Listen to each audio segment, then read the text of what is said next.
तो क्या बताते हैं वो कौन परमात्मा है?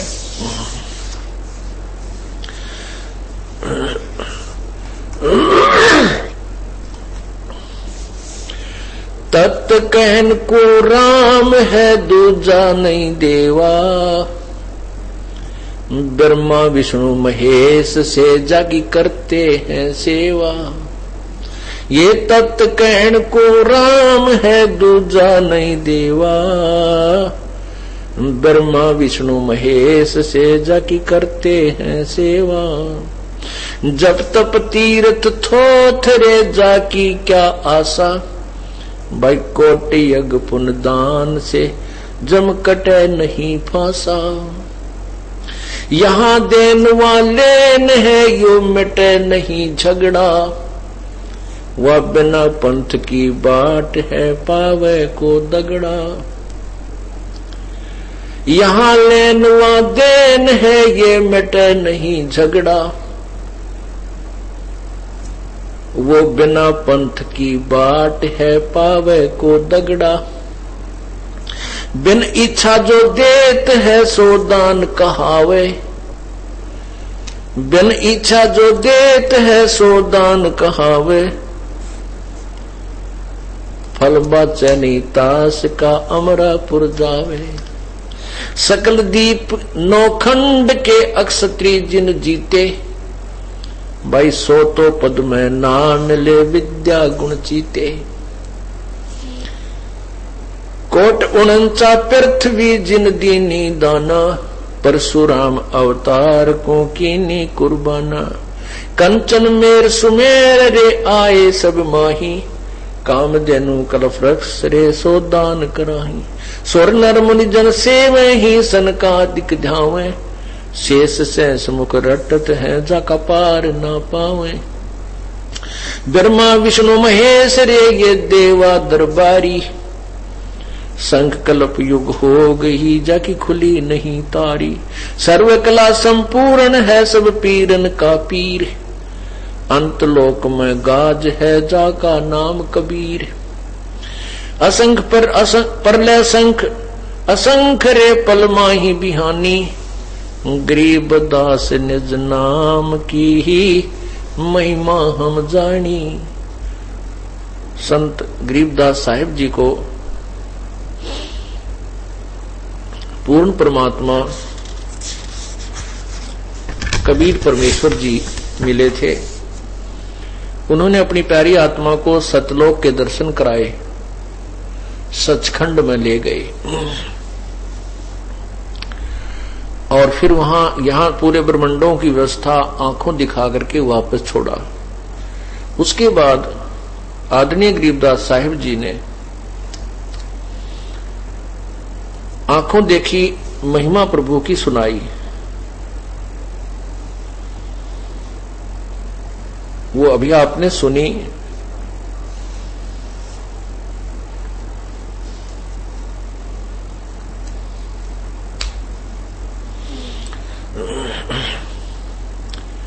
क्या बताते हैं कि तत् कहन को राम है दूजा नहीं देवा, तत् राम तत् ब्रह्म। जैसा कि आपने गीता जी अध्याय 7 के श्लोक 29 में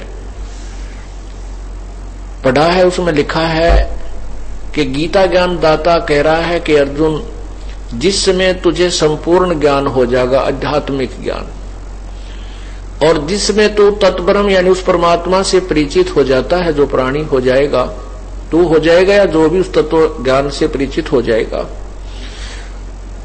वो फिर मुझसे भी परिचित हो जाएगा कि मैं कौन हूं। गीता जी अध्याय नंबर 11 के श्लोक 32 में स्वयं कह रहे हैं गीता ज्ञानदाता कि मैं काल हूं, सबको खाने के लिए आया हूं। और 11वें अध्याय के 21वें श्लोक में स्वयं अर्जुन आंखों देखा हाल बता रहा है कि प्रभु, आप तो इन देवताओं को भी खा रहे हो, आप तो ऋषियों को भी खा रहे हैं, सिद्धों को भी खा रहे हैं, जो आप ही से मंगल कामना कर रहे हैं, आपके मंगल अच्छे अच्छे स्तोत्रों से आपकी स्तुति कर रहे हैं और आपसे मंगल हो, बख्श दो आप कह रहे हैं। लेकिन आप इन सबको खा रहे हैं, कुछ आपकी जाड़ा में लटक रहे हैं और आप सब संसार आपके मुख में समा रहे हैं। ये देवता भी झुंड के झुंड, इनका समूह का समूह आप खा रहे हो। तो गीता ज्ञानदाता कहता है कि जब तत्वदर्शी संत ये पूरा विस्तार तो बताओगा, तुझे सब निर्णय हो जाएगा, मुझे भी जानेगा मैं क्या हूं, मैं काल हूं, और तत्ब्रह्म को भी समझेगा। तो वो व्यक्ति फिर यहां इस संसार की कुछ भी वस्तु नहीं मांगता, किसी भी वस्तु की इच्छा नहीं करता, वह केवल जरा मरण से छुटकारा पाने के लिए प्रयत्न करता है। गीता जी के अध्याय 7 में कुल 30 मंत्र हैं, ये 29 में आपको सुनाया। तो 8वें अध्याय के प्रथम श्लोक में अर्जुन ने प्रश्न किया कि हे परमात्मा, फिर कौन है वो तत्परम, किम तत्परम पुरुषोत्तम, किम अध्यात्म, किम अधिभूत अधिदेव, ये कौन है वो किम तत्ब्रह्म, वो तत्ब्रह्म, वो परमात्मा कौन है। गीता ज्ञानदाता ने 8वें अध्याय के 3रे मंत्र में उत्तर दिया है, वो परम अक्षर ब्रह्म है। तो यहां भी वो कहते हैं कि तत्ब्रह्म, गरीबदास जी महाराज वही गीता जी के ज्ञान को अपनी सिंपल लैंग्वेज में प्रभु की कृपा से बता रहे हैं। तत् कहन को राम है, दूजा नहीं देवा, और कोई प्रभु नहीं है। देव माने प्रभु, परमात्मा। जैसे अन्य देवताओं की पूजा कहते हैं ना, जो हम दूसरे कोई, वो भी भगवान है, वो भी राम है, प्रभु है, छोटे छोटे स्वामी हैं, कहते उन देवताओं की पूजा नहीं करनी चाहिए। गीता जी मना किया है। अन्य देवताओं की पूजा मूर्ख लोग करते हैं। एक परमात्मा को छोड़कर अन्य देवताओं की जो पूजा करते हैं वो अज्ञानी लोग, मंदबुद्धि के लोग क्या करते हैं। तो ये कहते हैं कि तत् कहन को राम है, वो तत् राम, तत् ब्रह्म, वह परमात्मा, वो प्रभु, वो ही एक भगवान है कहने को, और कोई देव नहीं है, कोई भगवान, उसको परमात्मा, अन्य परमात्मा नहीं कहलाते। जैसे कहने को तो हम सभी को साफ बोलते हैं, लेकिन जो सुप्रीम पावर होती है उसकी महिमा न्यारी ही होती है।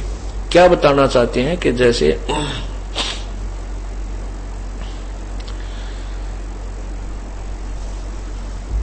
कि तत्ब्रह्म, गीता जी अध्याय नंबर 15 के मंत्र 16 और 17 में स्पष्ट किया है कि इस लोक में 2 भगवान हैं। पृथ्वी लोक बोलते हैं इसको, 21 ब्रह्मांड है जो ब्रह्म के, और 7 संग ब्रह्मांड परब्रह्म के। ये एक पृथ्वी वाला लोक, पूरा ही लोक एक ही कहलाता है। फिर इसकी अलग अलग सीमाएं हैं। तो उसके लिए ये बताया कि इस लोक में 2 परमात्मा हैं, एक क्षर पुरुष, एक अक्षर पुरुष, 2 भगवान हैं। और इन दोनों भगवानों की और इसके अंतर्गत जितने प्राणी इनके अंतर्गत आते, इनके स्थूल शरीर तो नाशवान है, जीवात्मा अमर है। जीवात्मा नहीं मरती, वो तो कीड़ी की भी ना मरती, कुत्ते की भी नहीं मरती, तो दुर्गति बनी रहती है। फिर बताया है गीता जी के अध्याय नंबर 15 के श्लोक 17 में कहा कि उत्तम पुरुष है तू अन्य, और परमात्मा इति उदाहरते। उत्तम पुरुष यानी ऊपर पहले वर्णित 16वें श्लोक में वर्णित दोनों भगवानों से भी कोई उत्तम पुरुष तो और है। क्षर पुरुष ये ब्रह्म है, अक्षर पुरुष ये परब्रह्म। इनसे कोई और है उत्तम परमात्मा, सर्वश्रेष्ठ प्रभु, पुरुषोत्तम। वास्तव में जो पुरुषोत्तम कहा जाता है, पुरुष माने परमात्मा, उत्तम माने श्रेष्ठ, वो पुरुषोत्तम यानी वास्तव में पुरुषोत्तम। तो इनसे भी कोई और है, और उसको भगवान परमात्मा इति उदाहरते, उसको भगवान कहा जाता है, परमात्मा। अब आपको परमात्मा की डेफिनेशन बताई जाएगी। परमात्मा, वैसे तो परमात्मा का अर्थ होता श्रेष्ठ आत्मा, उत्तिष्ठ आत्मा, उत्तिष्ठ उभरी हुई आत्मा, श्रेष्ठ आत्मा। अब वास्तव परमात्मा कौन है ये समझना है। अब इस श्लोक में गीता जी अध्याय नंबर 15 के श्लोक 17 में स्पष्ट कर रहे हैं कि उत्तम पुरुष है तू अन्य। वो तो गीता ज्ञान दाता खुद कह रहा है कि वो तो कोई और भगवान है। वो तत्ब्रह्म जो 7वें अध्याय के 29वें श्लोक में और 8वें अध्याय के तीसरे मंत्र में स्पष्ट किया है, उसी के विषय में यहां जानकारी है। कि उत्तम पुरुष है तू अन्य, और परमात्मा इति उदाहरते, जिसको भगवान कहा जाता है वो भगवान कहलाता है। और यह लोकत्रयम् अविश्य विभर्ति सह अवय ईश्वर है, वो तीनों लोकों में प्रवेश करके सबका धारण पोषण करता है, वो अविनाशी परमात्मा, वास्तव में अविनाशी परमात्मा वो है। अब हम आपको परमात्मा की परिभाषा बताते हैं। वैसे तो राम कहो, साहेब कहो, अल्लाह गॉड खुदा कहो,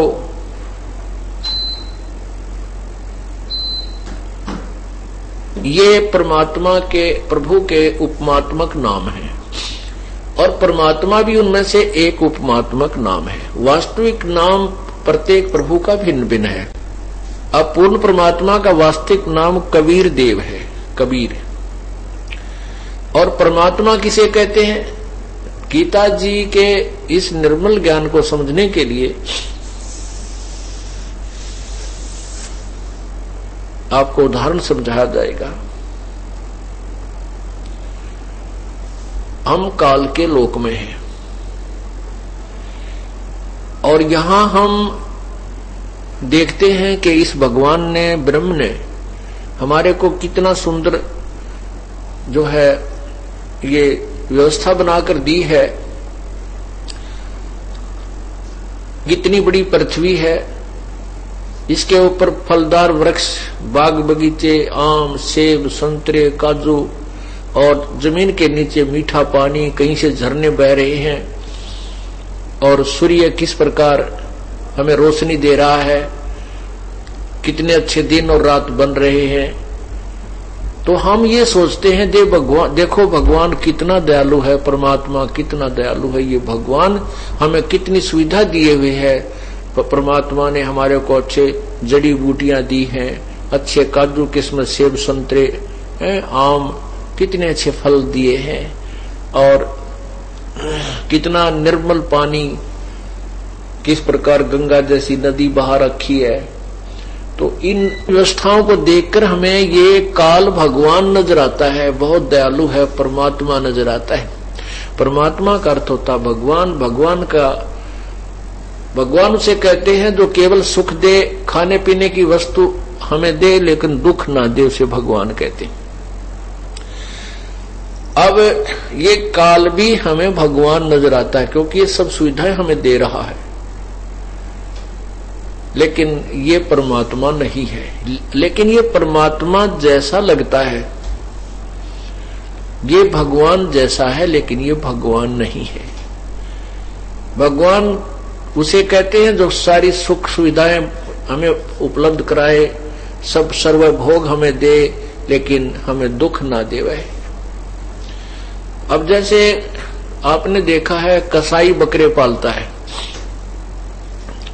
वो कसाई बकरे पालता है, उनको बकरों को बड़ी सुविधा देता है, उनके लिए शेड डाल देता है, झोपड़ी होती थी पहले, झोपड़ी डाल देता है, और चारों तरफ उसके एक अच्छा डिफेंस कर देता है।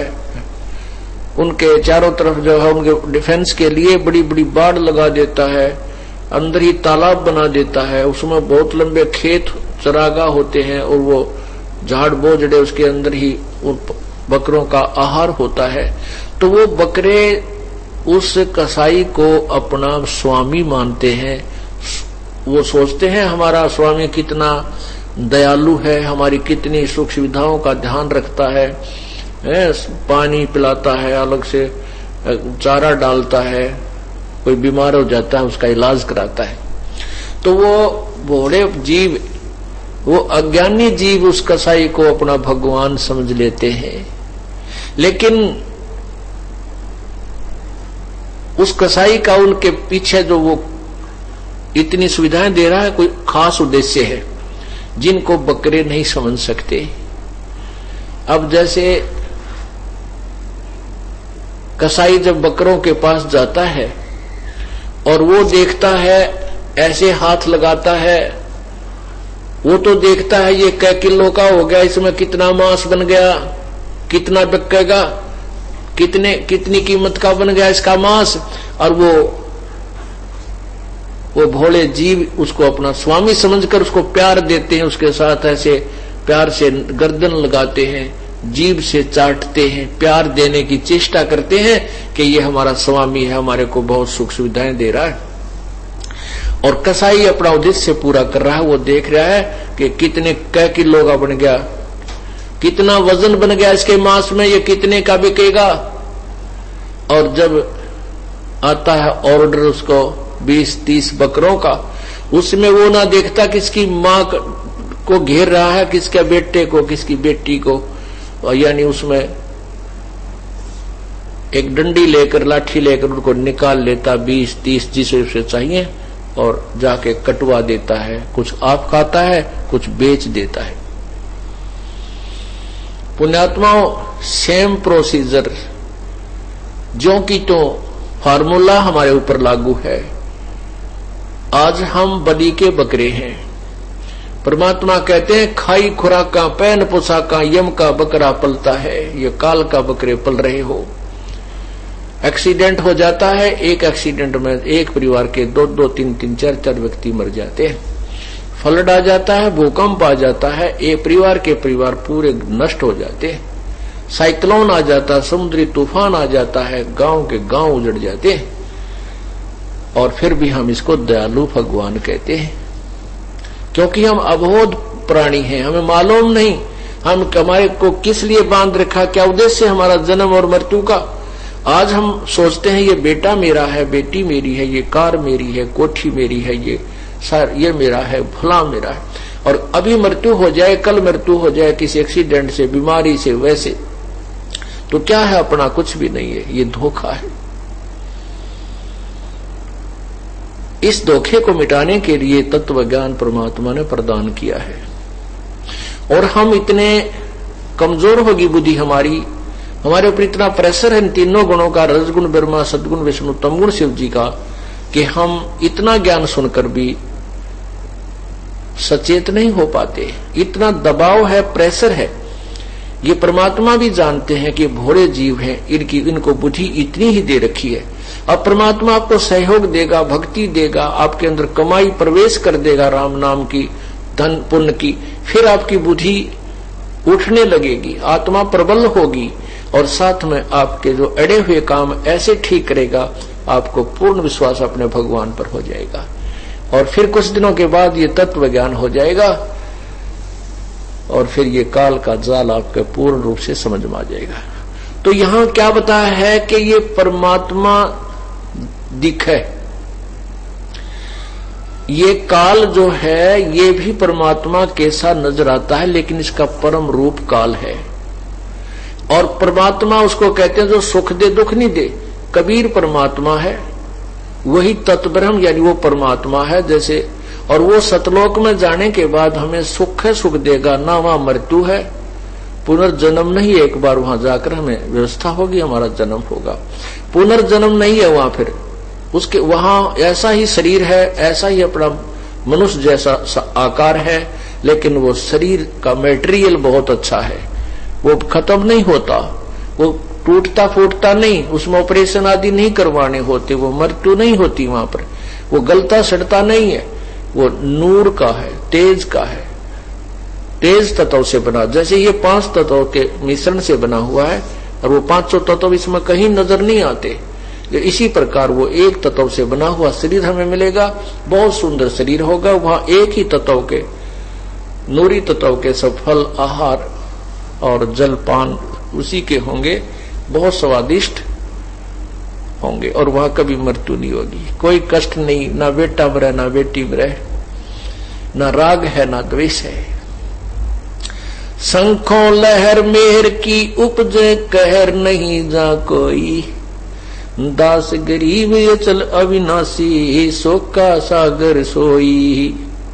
शंखों लहर मेहर की उपजे, कहर नहीं जा कोई, दास गरीब अचल अविनाशी, सुख का सागर सोई। शंखों लहर, जैसे कई बार ऐसी स्थिति आ जाती है अपनी कि हम अंदर ही अंदर इतने खुश होते हैं कि हमें कोई भी पराया नजर नहीं आता, ना कोई शत्रु नजर आता है। ऐसी अंदर अंदर इतनी हिलोर सी उठती है, सुख सा अपने आप एक ऐसी हिलोर आती है, सब अपने से नजर आते हैं। किसी के साथ कोई मन मुटाव है, उसके प्रति भी ऐसा लगता है कि जैसे वो बुरा आदमी नहीं है। तो वो रहती है कुछ समय के लिए और कभी कभी उठती है हफ्ते 10 दिन में।